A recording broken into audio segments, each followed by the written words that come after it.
अस्सलामुअलैकुम रहमतुल्लाहि वबरकातुहू my YouTube friends, welcome back to my channel. Hope कि आप लोग बिल्कुल ठीक ठाक हैं और आप सबकी दुआ से अल्हम्दुलिल्लाह मैं भी ठीक हूँ। और अल्लाह पाक से यही दुआ है कि आप लोग हमेशा सही सलामत रहें, खुश रहें अपने अपने घरों में अपनी फैमिली के साथ। आमीन सुम्मा आमीन। नमाज़ पढ़ा कीजिएगा, नमाज हम पर फ़र्ज़ है।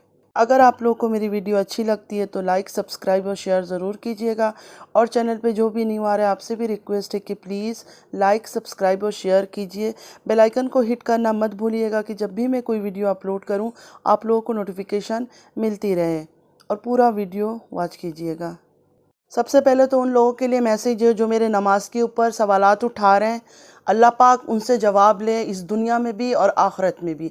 महशर के मैदान में भी उनसे सवाल करे कि नमाज के ऊपर वो कैसे सवाल उठाते हैं और पर्दे के ऊपर कैसे सवाल उठाते, क्या चाहते हैं वो लोग। हर कोई पर्दा उतार के, दुपट्टा उतार के आके कैमरे के आगे खड़ा हो जाए दुनिया को दिखाने के लिए। नाउज़ुबिल्लाहि मिनश शैतानिर रजीम। मैं ऐसी मुनाफिक नहीं हूँ कि मुँह से इस्लाम की बातें करूँ और गंदी चीज़ों को प्रमोट करूँ। और ना ही मैंने कभी भी किसी और रिलीजन के बारे में, किसी धर्म के बारे में मैंने इतनी सी बातें भी कही हो, कभी नहीं कहा। जब भी मैंने बात किया सिर्फ़ और सिर्फ मुस्लिम लोगों के ऊपर बात किया है। बुरा भी कहा है तो मुस्लिम को कहा है, कभी मैंने दूसरे लोगों को कुछ नहीं कहा है, क्योंकि अल्लाह ताला उनसे ज़रूर पूछेगा। मैं बद्दुआ नहीं देती हूँ क्योंकि बद्दुआ देना अच्छी बात नहीं है, लेकिन हाँ ज़रूर अल्लाह से ये दुआ करूँगी कि जो लोग भी नमाज के पीछे सवाल उठा रहे हैं और मेरे पर्दे के पीछे सवाल उठा रहे हैं, अल्लाह ताला उनसे ज़रूर पूछे।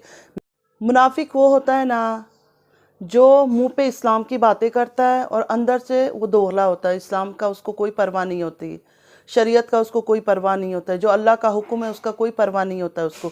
सिर्फ मुंह पे इस्लाम की बातें करता है, वो होते हैं मुनाफिक। और मुझे उस तरह का मुनाफिक नहीं बनना है। मैं किसी औरत को बेपर्दा देखती हूँ, मुसलमान औरत को, मुझे बुरा लगता है, मेरे अंदर आग लग जाती है कि क्यों इस तरह ये कर रही है। और मैं सोचती हूँ कोई बुरी बात नहीं है, अच्छी बात है। अपने रिलीजन का हर कोई, चाहे नॉन मुस्लिम हो मुस्लिम हो, हर कोई अपने रिलीजन से प्यार करता है।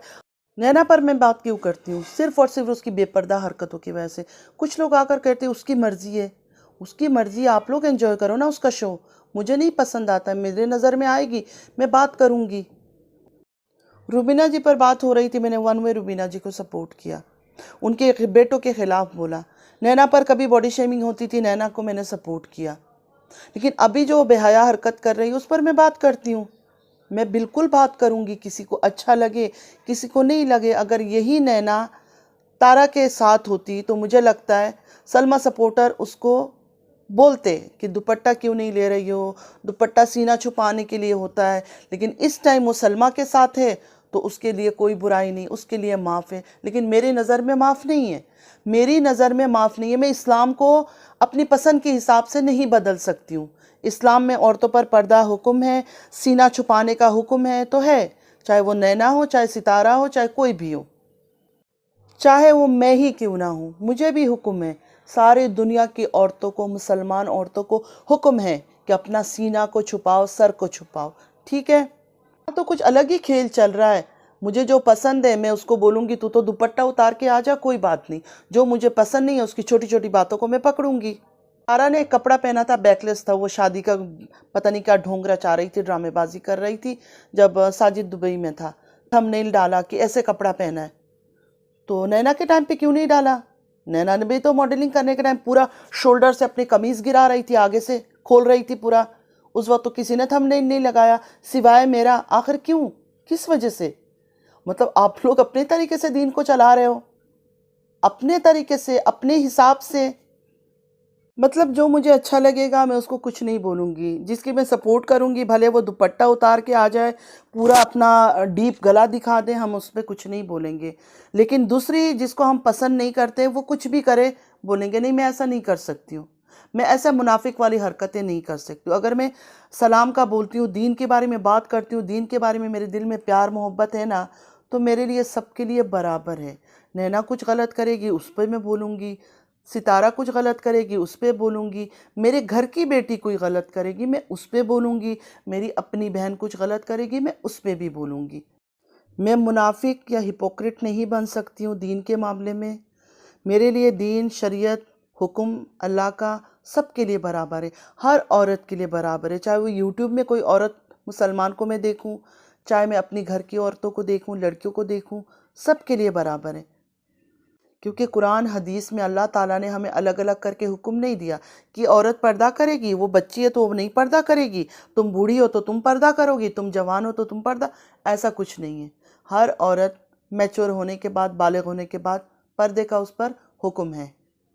एक्चुअली बात यह कि नया नया जब मेरा चैनल बना था, मैं सबकी चैनल पे चली भी जाती थी, और अब मेरा अपना टाइम इतना ख़राब हो गया, मेरे अपनी लाइफ में इतनी परेशानियां हैं, तो मैं इतना ज़्यादा किसी की वीडियोस वगैरह देखती नहीं हूँ। जिसके ऊपर रिएक्शन देना है उसका थोड़ा देख लेती हूँ बस, बाकी इतना किसी की इसकी उसकी चैनलों में मैं जाती ही नहीं देखने के लिए कौन क्या बोल रहा है, कौन नहीं बोल रहा है। मेरी ही अपनी एक व्यूअर है जो मुझे बहुत पसंद करती है, मेरी उनसे काफ़ी फ्रेंडशिप है, वो हर जगह देखती है सबके बारे में, तो उन्होंने मुझे बताया कि आपने जो महरम की सवाल उठाया उस पर भी काफ़ी बातें हो रही है। क्यों बातें हो रही है? ट्रोलिंग का क्या, इसमें ट्रोल क्या किया जा रहा है उसको? वो कौन सी दूध पीती नन्ही बच्ची है कि नहीं फीडर मुंह में डाल के बैठी हुई है कि वो बिल्कुल रो तड़प उठेगी इन बातों पर? एक वैलिड क्वेश्चन था कि मुझे तो ये पता है कि एक महरम होना चाहिए, क्योंकि मैंने बहुत सारे वीडियोस देखे, सऊदीया के जो स्कॉलर्स से मैंने उनकी वीडियोस भी देखे, उसमें भी यही था कि हाँ महरम होना चाहिए। तो इस वजह से मैंने सवाल उठाए थे। तारा के टाइम पे भी मैंने सवाल उठाया था, जब तो तारा के टाइम पे भी मैंने ये सवाल किया था। मैं तो इसलिए मैं हमेशा से अपना बैलेंस बना के रखा है कि मैं ऐसी हूँ, मैं किसी को ना अंधा सपोर्ट किया है, ना किसी के पीछे अंधा बातें की है, ना किसी के पीछे गंदगी किया, उतना ही बोला है जितना मुझे लगा कि हाँ वैलिड है, तुम बोल सकती हो। उसके बाद वो जलन और हसद की बात आ गई उम्रा जाने के नाम पर। अल्लाह माफ़ करे, कौन इस तरह का जलन हसद करेगा? मुझे तो नहीं लगता है कि मतलब कोई रिएक्शन अगर दे रहा है इसका मतलब ये तो नहीं है कि वो जलन हसद में मर रहा है कि वो उम्रा जा रही है। सबको पता है कि ये अल्लाह की मर्ज़ी से होता है, और सिर्फ बात उम्रा की नहीं है, कहीं भी एक इंसान जा रहा है यहाँ से वहाँ या दूसरी कंट्री, तो अल्लाह के हुक्म से ही जाएगा। अल्लाह के बिना हुक्म तो एक पत्ता भी नहीं हिल सकता, तो फिर इंसान कहाँ इधर उधर से जाएगा? मेरी तो दिल से दुआ है, चाहे दोस्त हो चाहे दुश्मन हो, अल्लाह पाक सबको नसीब करे, हर मुसलमान को नसीब करे अल्लाह का घर का दीदार करना, रोज़ा रसूल में जाना, मक्का मदीने में जाना, हरम शरीफ में जाना, वहाँ जाके नमाज़ पढ़ना, अपनी गुनाहों की माफ़ी मांगना रो रो कर। जो भी गुनाह हम कर रहे हैं ना उसकी माफ़ी मांगे, और वहाँ से जब निकले ना अल्लाह के घर से, एक पाक नेक इंसान बन के निकले। अल्लाह के हुक्म को भी मानना चाहिए ना, ये तो नहीं कि मेरे पास पैसा है, पैसे के दम पर मैं चली जाऊं। अल्लाह ने तो मुझे बुलाया, अल्लाह ने तो दिया मुझे चांस कि हाँ आओ, आके माफ़ी मांगो, हिदायत में आ जाओ, लेकिन फिर भी मैं कुछ हिदायत में ना हूँ, कुछ ना करूँ, आके फिर वहाँ से फिर वही शैतान वाली हरकतें करूँ, दुपट्टा उतार दूँ, गैर महरम के सामने कैसे आना चाहिए, कैसे बैठना चाहिए, कैसे लेटना चाहिए, किसी चीज़ की परवाह नहीं हो, फिर क्या फ़ायदा इन चीज़ों का? कोई फ़ायदा है?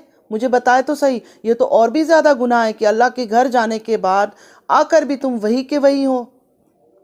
तो तारा भी जब उम्रा से आई तो तारा में हमने कोई चेंजेस नहीं देखा कि हाँ कुछ पर्दा कर रही है, कुछ दीन की तरफ लौटी, ऐसा कुछ भी हमें नज़र नहीं आया।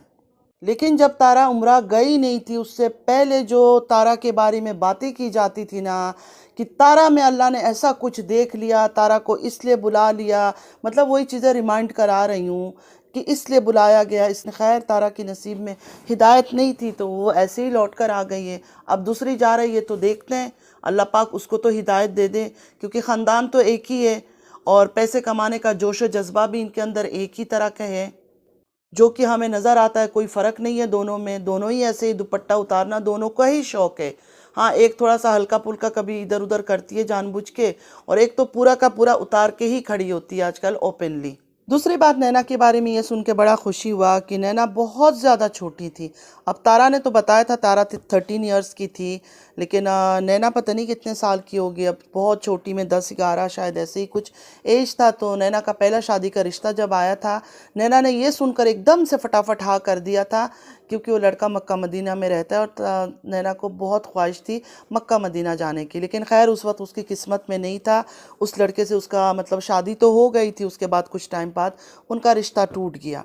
और अभी अल्लाह ने उसको ये मौका दिया है कि अल्लाह के घर जाए, इबादत करे, अल्लाह से अपनी गुनाहों की माफ़ी मांगे और अल्लाह पाक इसको माफ़ कर दे जो भी इसने जाने अनजाने गुनाह किया। आमीन सुम्मा आमीन। और जो बेपर्दा हरकतें आजकल कर रही है, जो बेशर्मी हरकतें कर रही है, वो सारी चीज़ें जो है ना उधर ही तौबा करके ख़त्म करके आ जाए। जब लौट कर आए तो एक अलग नैना हमें नज़र आए, एक मुसलमान नैना हमें नज़र आए, जो दीन और शरीयत को मानती हो। अल्लाह के घर जाना कोई मजाक नहीं है। अल्लाह अगर आपको अपने घर बुला रहा है तो इसका मतलब यही है कि अल्लाह आपसे प्यार करता है। अल्लाह चाहता है कि आप हिदायत में आ जाओ। तो जो भी उम्रा के लिए जाते हैं, हज के लिए जाते हैं, ये सोच के ना जाए कि हमने सिर्फ शूटिंग करनी है। वहाँ जाकर हमने सिर्फ शूट कर करके चीज़ें दिखानी है। वहाँ दिल से जाए, अल्लाह की इबादत करें और हिदायत का रास्ता इख्तियार करें। अल्लाह के हुक्म को मानना शुरू कर दें। जो अभी तक बेपर्दा बेहयाई कर रहे थे लोग, जब उम्रा जाकर आए तो इंसान को चाहिए कि पक्का करके जाए उम्रा जाते हुए दिल को कि अब हमने ये सब गलत काम नहीं करना है। अल्लाह से माफ़ी मांग कर आना है और अल्लाह की हर चीज़, हर हुक्म को फॉलो करना है हमने। इस यूट्यूब के अंदर इंसान कितना ही दोगलापन कर ले, कितना ही दिखावा कर ले, कितना ही ड्रामा कर ले, अल्लाह सब कुछ जानता है। अल्लाह जानता है किसके दिल में अल्लाह के लिए प्यार है, किसके दिल में अल्लाह के लिए डर है, कौन सच के रास्ते में और कौन झूठ के रास्ते में। और इंशाअल्लाह ताला, इंशाअल्लाह ताला, इंशाअल्लाह ताला अल्लाह हर उस बंदे को, हर उस औरत, हर उस आदमी को सज़ा ज़रूर देगा जो एक इंसान अगर सच के रास्ते में, सीधा रास्ते में चल रहा है और उसको गलत कर रहे हैं, उसके पीछे कोशिश कर रहे हैं कि लोग लगें और लोग उसके पीछे बातें करें। और कुछ लोग मेरे नमाज पर बड़ा सवाल उठा रहे हैं, उनको बड़ी तकलीफ़ हो रही। तो शैतानों, तुम लोग को अगर तकलीफ़ हो रही है ना तो डूब के मर जाओ। सिर्फ एक ही जवाब है मेरे पास, डूब के मर जाओ। बाकी नॉन मुस्लिम कोई मेरे इस चीज़ों पर सवाल नहीं उठाता है कि क्यों बात करती हूँ, क्यों इस्लाम की बात करती हूँ, क्यों दीन की बात करती हूँ। मुसलमानों को बहुत तकलीफ़ हो रहा है, उनको बहुत आग लग रही है। जाते जाते ये कहूँगी, पर्दे का हुक्म, चाहे वो सलमा हो, चाहे सितारा हो, चाहे मैं हूँ, चाहे मेरी माँ हो, चाहे मेरी बहन हो, चाहे मेरी बेटी हो, चाहे नैना हो, सबके लिए एक ही किस्म का है। दुपट्टा सबको सीने पे रखना है, दुपट्टा सबको सर पे रखना है, अपनी जिस्म को छुपाना है। मैं तारा के लिए सिर्फ हुक्म जारी कर दूं कि नहीं तुम सब कुछ छुपा लो, और दूसरे के लिए हुक्म कर दूं कि तुम सब कुछ खोल के दिखा लो। नहीं, अल्लाह ने किसी के लिए पर्दे का हुक्म जारी किया और किसी को बोला है नहीं तुम बिल्कुल आज़ाद हो, जैसे मर्जी अपना दुपट्टा उतार दो या कुछ भी उतार के सामने आ जाओ। तो आप लोग मुझे बता देना, मैं फिर खामोश हो जाऊँगी, मैं बोलना छोड़ दूँगी। तो यही पढ़ा है कि अगर दिल से तुम इस्लाम को मानती हो और तुम मुसलमान हो और तुम्हारे दिल में अपने अल्लाह के लिए प्यार है, तो तुम जो चीज़ गलत देखोगी, कोई भी चाहे वो कर रहा है, तुम उस पर आवाज़ उठाओगी। और मैं भी वही कर रही हूँ। इस चीज़ के लिए कोई शर्मिंदगी नहीं है, कोई अफसोस नहीं है। हाँ, मेरे व्यूज़ डाउन हो गए क्योंकि किसी को इस्लाम दीन की बातें सुनना ही नहीं है। लोगों को मिर्च मसाला चाहिए, स्पाइस चाहिए, जो मैं मिला नहीं पाती हूँ इतना ज़्यादा, इस वजह से मेरे व्यूज़ डाउन है। कोई बात नहीं है। व्यूज़ के लिए मैं एक को सपोर्ट करने के चक्कर में उसके साथ जुड़े हुए हर एक की तारीफ़ करूं, भले वो गलत भी कर रही हो। मेरे से ये नहीं हो सकता है। मेरे सामने जो चीज़ गलत है वो गलत है, जो गलत दिखेगा मैं उस पर बात करूंगी। व्यूज़ के लिए मैं अपनी ईमान को तो नहीं मार सकती, अपनी दीन को तो नहीं मार सकती हूँ ना। जो शरीयत ने हम पर हुक्म किया है वही हुक्म चलता रहेगा और वही चलेगा। जो लोग ये सब चीज़ें भूलकर सारा दिन गाली गलौच और दो पार्टी बना के तेरा मेरा कर रहे हैं ना, उनका हिसाब भी ज़रूर होगा। वो बचेंगे नहीं, कोई भी नहीं बचेगा। नमाज ज़रूर पढ़ा कीजिएगा, नमाज हम पर फ़र्ज़ है, नमाज की कोई माफ़ी नहीं है। चलती हूँ, दुआओं में याद रखिएगा। ज़िंदगी रही फिर मुलाकात होगी। अल्लाह हाफिज़।